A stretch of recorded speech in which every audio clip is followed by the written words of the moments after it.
Hello बच्चों, आज हम लोग चैप्टर 5 समांतर श्रेणियाँ पढ़ेंगे। ठीक है।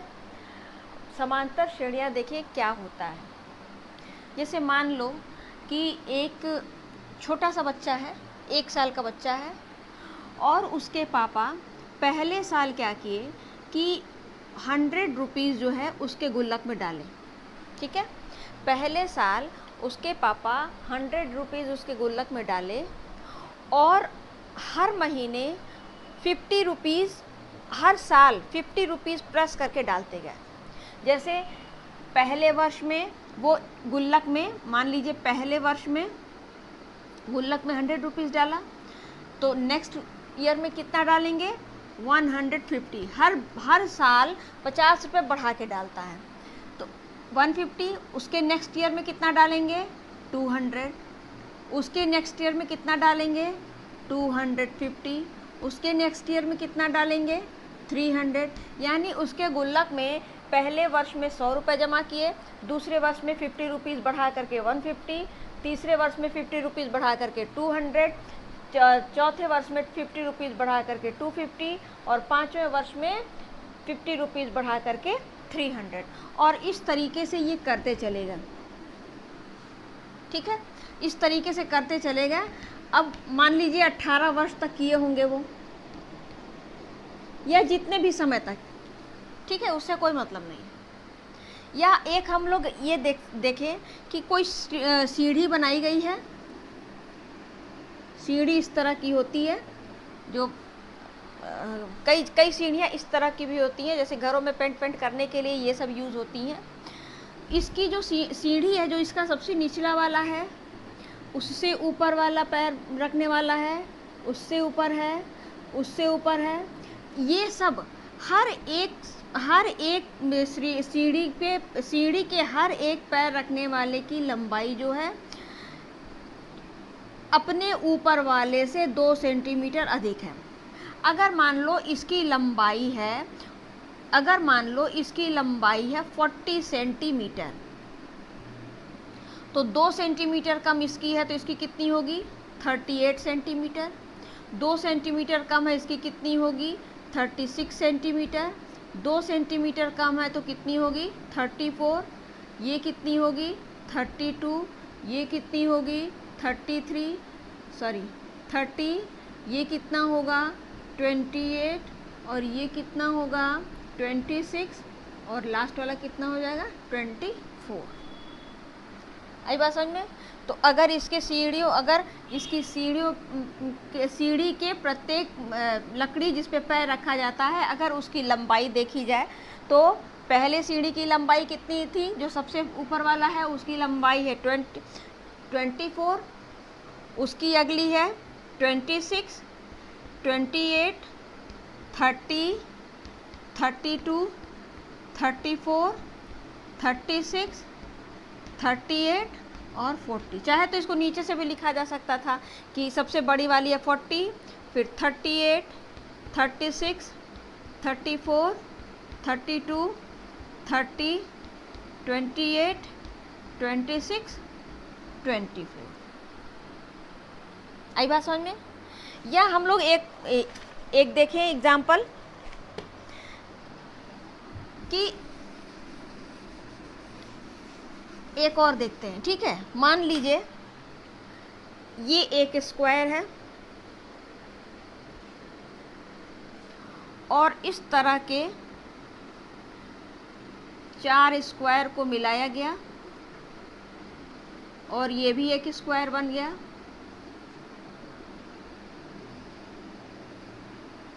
और इसी तरह से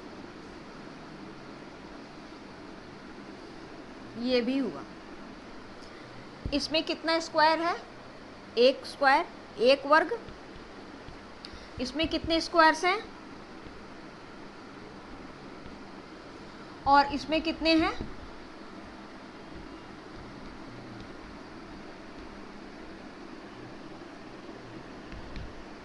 इसको हम लोग लिख सकते हैं 1 का स्क्वायर, इसको लिख सकते हैं 2 का स्क्वायर, इसको लिख सकते हैं 3 का स्क्वायर। इसी तरह से और बढ़ा देंगे तो वो हो जाएगा आपका 4 का स्क्वायर। आगे करते हैं, अभी फ़िलहाल इतने को ही देखो। तो हम लोग ये कह सकते हैं कि अगर इस फिगर में देखा जाए तो कैसे स्क्वायर्स हैं। पहले में कितना स्क्वायर था, पहले में 1 का स्क्वायर था, दूसरे में कितना था 2 का स्क्वायर, यानी पहले में 1 बार स्क्वायर था, दूसरे में 4 स्क्वायर थे, तीसरे में 3 का स्क्वायर यानी 9 स्क्वायर थे, और इसी तरीके से आगे था।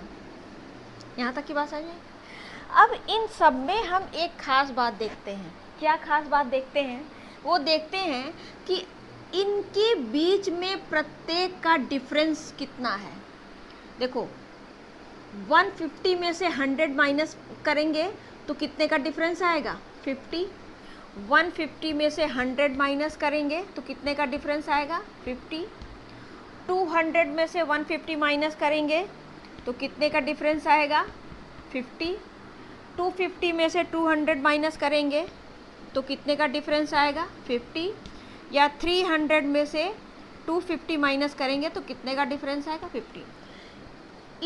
इस सीरीज़ की, इस प्रोग्रेशन की ये क्वालिटी है कि हर दो नंबर के बीच का डिफरेंस कितना है 50, यानी हर एक नंबर अगले से 50 बड़ा है, यानी ये फिक्स है, ये 50 फिक्स है। ऐसा नहीं है कि एक बार 50 है अगली बार 75 है उसके अगली बार 100, ऐसा नहीं। ये 50 क्या है कांस्टेंट है, यानी फिक्स है। ठीक इसी तरीके से अगर हम देखा जाए तो 24 में 2 प्लस करेंगे तो 26, 2 प्लस करेंगे 28, यानी इन सब में भी प्रत्येक के बीच का डिफरेंस कितना है 2। इसी तरह इसके बीच में भी प्रत्येक का डिफरेंस कितना है। अब देखो इसके बीच में प्रत्येक का डिफरेंस कैसे निकालेंगे। 20 लास्ट वाले में से पहले को माइनस करोगे तो ये डिफरेंस निकल जाए, कितने का आया 2। या 28 में से 26 माइनस करेंगे कितने का डिफरेंस 2। इनके बीच में कितने का डिफरेंस आ रहा है 2 का। और अगर इनके बीच का डिफरेंस देखा जाए कि कितने का है तो क्या करेंगे, अगर 40 और 38 के बीच का डिफरेंस देखा जाए तो क्या करेंगे, बाद वाले में से पहले वाले को माइनस करेंगे, कितना आ जाएगा -2 का डिफरेंस। अगर इन दोनों में देखा जाए तो 36 में से 38 को माइनस करेंगे तो -2 का डिफरेंस। आई बात समझ में। इसका भी डिफरेंस सेम है, यानी सब 2 है। इसका भी डिफरेंस हर एक दो टर्म के बीच का डिफरेंस जो है कितना है -2। आई बात समझ में। और अगर इनका देखें तो इनमें क्या है, स्क्वायर तो सब पे है, तो यहाँ पे 1 है 2 है 3 है, इनके बीच का डिफरेंस क्या है 1 में 2 माइनस 1 कितना हो जाएगा 1। 3 माइनस 1, 3 माइनस 2 कितना हो जाएगा 1, यानी इनके बीच का डिफरेंस कितना है 1। यानी अगर हमको ना भी पता हो तो हम बता सकते हैं कि इसका अगला टर्म क्या होगा, इसमें 1 प्लस कर दो तो 4 स्क्वायर होगा, इसका अगला टर्म क्या होगा 5 स्क्वायर होगा, और इस तरीके से जितना भी चाहे उतना हो सकता है। तो अब हम लोग आते हैं मेन मुद्दे पर। क्या है, हम लोग पढ़ रहे हैं समांतर श्रेणी। श्रेणियाँ तो प्रोग्रेशन है जो कि लिखते हैं, आगे बढ़ा करके लिखते हैं, वो प्रोग्रेशन है। समांतर देखो क्या होता है। समांतर का अगर हम लोग संधि विच्छेद करें तो होगा समान और प्लस अंतर, यानी ऐसी श्रेणियां जिनके पदों के बीच में यानी टर्म्स के बीच में डिफरेंस सेम हो, अंतर समान हो, इस प्रकार की श्रेणियों को समांतर श्रेणी कहते हैं।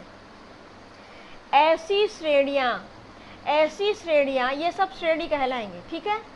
ऐसी श्रेणियां जिनके पदों के बीच का अंतर समान होता है, इस प्रकार की श्रेणियां समांतर श्रेणी कहलाती हैं। तो ये भी समांतर श्रेणी है, ये भी समांतर श्रेणी है, ये भी समांतर श्रेणी है, और ये भी समांतर श्रेणी, क्योंकि सबके बीच का डिफरेंस क्या है सेम है। इसके बीच का डिफरेंस 50 है, इसके बीच का डिफरेंस 2 है, इसके बीच का डिफरेंस -2 है, और इसके बीच का डिफरेंस 1 है। आई बात समझ में। अच्छा, समझ में आ गई बात ना। अच्छा, अब इसको पता किया जाए कि कैसे इस अभी आप ये कहोगे कि इसमें से 26 में से 24 को ही माइनस, ये तो 26 माइनस 24, ये बड़ा ये छोटा, इसमें से कर दिए, तो आप केवल 38 में से 40 करें, 40 में से 38 कीजिए। इसलिए क्योंकि 40 के बाद क्या आ रहा है 38, तो जब 40 में से 2 माइनस करेंगे तो 38 आएगा, या 38 में से 2 माइनस करेंगे तो 36 आएगा। आई बात समझ में? तो कितना माइनस कर रहे हैं, 2 को माइनस कर रहे हैं, 2 को क्या कर रहे हैं, माइनस कर रहे हैं। इसमें क्या कर रहे हैं, 24 है, 24 में 2 को क्या करेंगे, प्लस करेंगे तो 26 आएगा, 26 में 2 को प्लस करेंगे तो कितना आएगा, 28 आएगा। यानी इसका डिफरेंस तो कितना है, इसका डिफरेंस जो है कितना है 2, क्योंकि इसमें आगे 2 प्लस करने पर अगला नंबर आ रहा है, इसमें क्या करने पर, इसमें -2 को प्लस करने पर, यानी हम लोग इसको इस तरीके से भी लिख सकते हैं कि 40 में प्लस कर दे -2 को तो 38 आ जाएगा। क्यों? क्योंकि प्लस में माइनस का मल्टीप्लाई करेंगे तो माइनस, तो इसमें 40 में कितना प्लस कर रहे हैं, -2, तो 38, यानी इसका डिफरेंस कितना हो गया, -2, और इसका डिफरेंस क्या हो गया, +2। यानी इस तरह से समझिए कि अगर हमें डिफरेंस निकालना होता है तो बाद वाले में से पहले वाले को, किसी भी, अगर मान लो हमको इसका निकालना है तो इसमें से इसका डिफरेंस निकालेंगे, इसमें से इसका निकालेंगे, इसमें से इसका निकालेंगे। आई बात समझ में? अच्छा, तो ऐसी सभी श्रेणियां जिनके पदों में अंतर समान होता है वो समांतर श्रेणियां कहलाती हैं। और ये सभी श्रेणियां क्या हैं, समांतर श्रेणी है, क्योंकि इनके प्रत्येक टर्म के बीच का डिफरेंस सेम है। इसका 50 है, इसका 2 है, इसका -2 है, और इसका क्या है, 1 है। ठीक। अच्छा, अब देखो जो इनका डिफरेंस होता है यानी अंतर,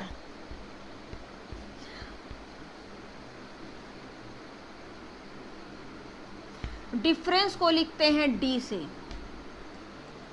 ठीक है। और जो पद होते हैं, पद का मतलब पहला पद, दूसरा पद, तीसरा पद, चौथा पद, पांचवा पद, है ना। पहला पद, दूसरा पद, तीसरा पद, चौथा पद, पांचवा पद, छठवां पद, सातवां पद, आठवां पद और नौवां पद। तो पद को लिखते हैं A से। अगर पहला पद है तो लिखेंगे A1, दूसरा पद है तो लिखेंगे A2, तीसरा पद है तो लिखेंगे A3। यहाँ तक की बात समझ में आई कि नहीं आई? अच्छा, अब हम लोग देखो क्या लिख सकते हैं। पद को लिखते हैं A से। अब जो भी पद होगा उसके आगे नंबर लगा देंगे। ठीक। अगर हम लोग इसको ही मान लो डिफरेंस, ये 50 का डिफरेंस है, इसको हम लोग मान लिया जाए D, और ये 100 है तो इसको मान लिया जाए A1। आई बात समझ में कि नहीं आई? तो अगर हम लोग इस तरीके से करते हैं, इसको ही देखते हैं, तो A1 इज इक्वल टू क्या है, 100, यानी फर्स्ट टर्म, पहला पद, और डिफरेंस क्या है इसका 50। तो हम ये पूरी सीरीज बना सकते हैं। कैसे? देखो हम लोग लिख सकते हैं कि A1 यानी पहला है क्या 100, दूसरा क्या होगा 100 + 50, है ना। तीसरा क्या होगा, इन दोनों को प्लस करेंगे कितना आ जाएगा 100 + 50, तो ये पहले से था, इसमें 50 और प्लस हो गया। या हम लोग इसको लिख सकते हैं 100 प्लस 2 बार 50, ये पहले से था, एक बार 50 और प्लस हो जाएगा। इसी तरीके से 100 और प्लस 50 कितनी बार हो जाएगा, 1 2 3 और 4। या हम लोग इसको इस तरीके से भी लिख सकते हैं कि 100 फिर 100 + 50 फिर 100 + 2 × 50, 50 को 2 बार प्लस करो या 2 × 50 लिखो, बात एक ही है, क्योंकि 50 50 100 हो जाएगा, और 50 में 2 का मल्टीप्लाई करेंगे तो भी 100 हो जाएगा। ये हो जाएगा 100 प्लस, इसको लिख सकते हैं 3 × 50, इसको क्या लिख सकते हैं 100 + 4 × 50। आई बात समझ में? अब देखो इसको हम लोग A और D के फॉर्म में अगर लिखना चाहें तो क्या लिखेंगे, ध्यान से देखना।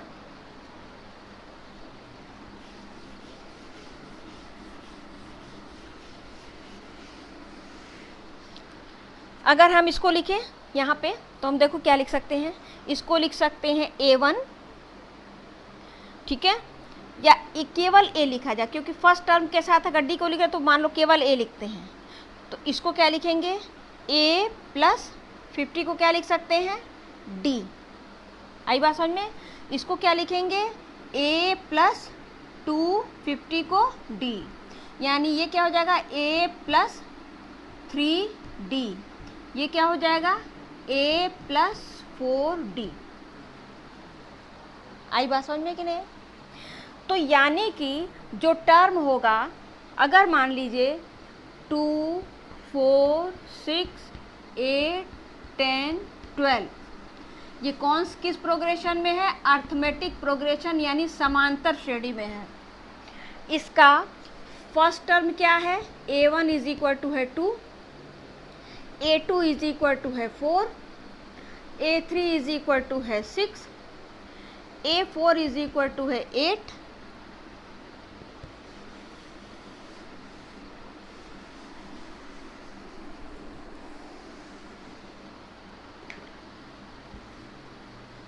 A5 इज इक्वल टू है 10 और A6 इज इक्वल टू है 12।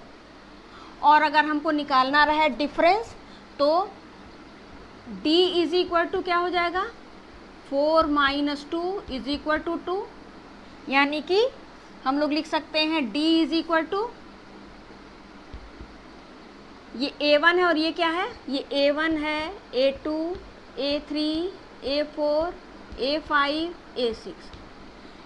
A2 में से A1 को घटाएंगे तो कितना आ जाएगा, D, यानी 4 में से 2 को माइनस करेंगे तो कितना हो जाएगा, 2। दूसरा पद 4 है, पहला पद 2 है, इन दोनों में से घटाए तो डिफरेंस कितने का आ गया, 2 का। या A3 माइनस A2 करेंगे तो इज इक्वल टू कितना हो जाएगा, ये भी डिफरेंस किसी का भी के भी बीच का करेंगे तो वो डिफरेंस सेम ही होगा। तो A3 माइनस A2 करेंगे तो हो जाएगा 6 माइनस 4 इज इक्वल टू 2, ये भी 2 आया। फिर A4 माइनस A3 कर लो, A4 माइनस A3, पहले का आगे का और उससे जस्ट एक पहले का, इज इक्वल टू D, यानी कि 8 माइनस 6 इज इक्वल टू 2, ये भी। फिर A5 minus A4 is equal to D, यानी 10 माइनस 8 इज इक्वल टू कितना हो जाएगा, इसका भी डिफरेंस 2 आया। और A6 minus A5 is equal to D, या 12 माइनस 10 इज इक्वल टू 2, यानी डिफरेंस सबका क्या आया है, सबका डिफरेंस सेम आया है, इसलिए ये श्रेणी भी समांतर श्रेणी होगी। और इसमें फर्स्ट टर्म 2 है, सेकंड 4 है, इस तरीके से आगे है। क्लियर हुआ? तो इस एक्सरसाइज में श्रेणी बस हमको बताना है कि पहला पद, दूसरा पद, तीसरा पद बताना है और डिफरेंस निकालना है। इस एक्सरसाइज में बस यही है, ठीक है। अच्छा, ये हो गया। अब हम लोग लिख सकते हैं, अभी हमने जो बताया है आप लोगों को यहाँ पे, जैसे ये था,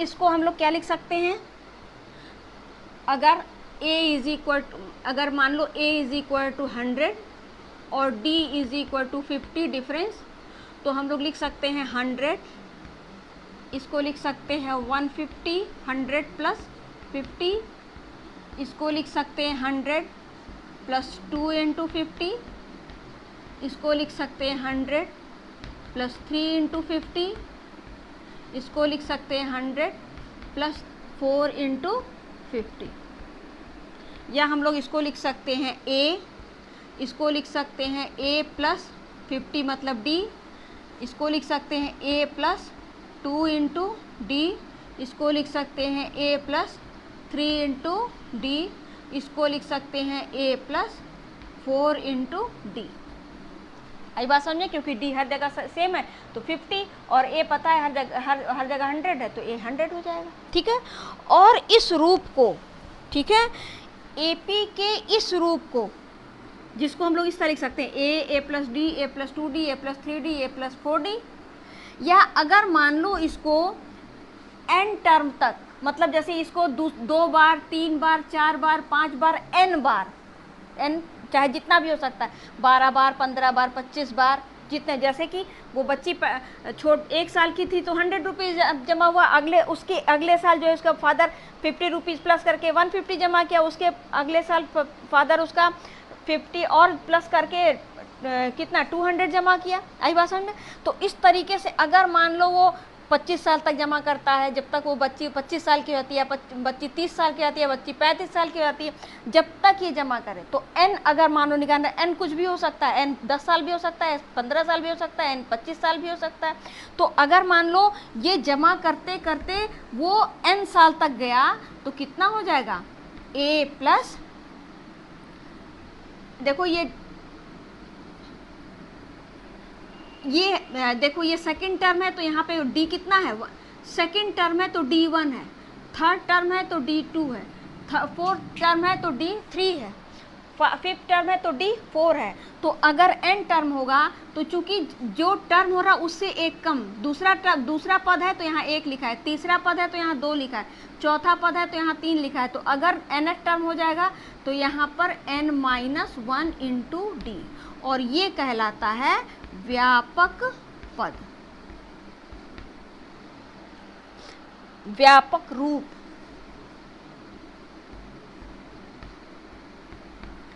ये है समांतर श्रेणी का व्यापक रूप। ये वैसे मेन हम लोग अगले एक्सरसाइज में पढ़ेंगे। मेन हम लोग का इसमें यही है कि केवल ए निकालना है और डी निकालना है।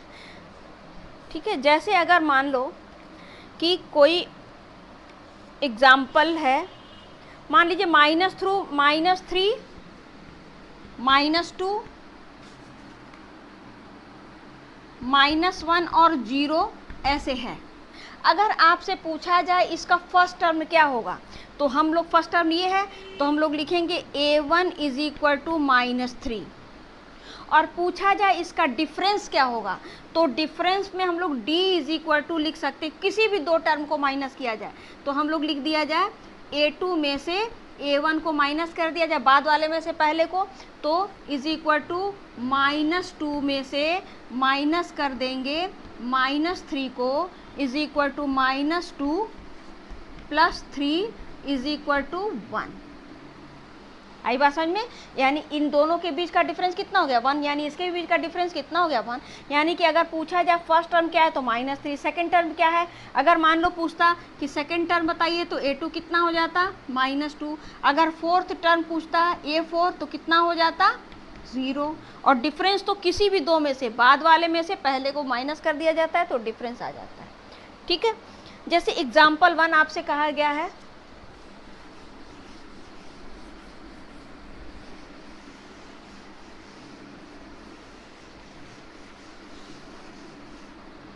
एग्जाम्पल 1 में कहा है एक सीरीज दी हुई है 3/2,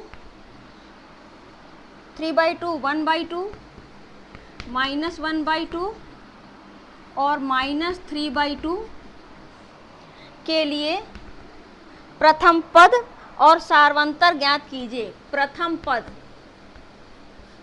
पद यानी कि a, अगर केवल पहला पद पूछे तो केवल a लिखा जा सकता है, और सार्वंतर मतलब डिफरेंस यानी d निकालना है। तो प्रथम पद a तो पहला टर्म 3/2 हो गया, और अगर डिफरेंस निकालना है तो d = क्या लिखेंगे, बाद वाले में से पहले किसी भी इसमें से किसी में से भी घटा लीजिए, तो 1/2 में से 3/2 को माइनस करेंगे तो आ जाएगा -2/2 = -1। तो ये हो गया इसका डिफरेंस। ठीक है, अब इसके आगे हम लोग एक और देख लीजिए 4, 10, 16, 22, 4, 10, 16, 22। तो ये देखो a = कितना है 4, और अगर d निकालना हो तो d इज इक्वल टू कितना हो जाएगा, 10 माइनस 4 इज इक्वल टू 6। और पूछा जाए कि बताइए ये समांतर श्रेणी में है या नहीं, तो क्या करेंगे, इसमें देखेंगे इसका डिफरेंस कितना आया, तो 6 आ गया। 16 में से 10 माइनस करेंगे तो 6 आएगा। 22 में से 16 माइनस करेंगे तो 6 आएगा। तो चूंकि सबका डिफरेंस सेम है इसलिए ये एक समांतर श्रेणी है। ठीक है, अब इसका नेक्स्ट एग्जाम्पल हम लोग अगले वीडियो में लगाएंगे। अगर मेरा ये वीडियो आप लोग को पसंद आया हो और इसका कॉन्सेप्ट समझ में आया हो तो प्लीज़ इसको लाइक सब्सक्राइब के साथ शेयर ज़रूर कीजिएगा ताकि और बच्चों को भी इससे लाभ हो सके, और बेल आइकन दबाना मत भूलिएगा। Thank you.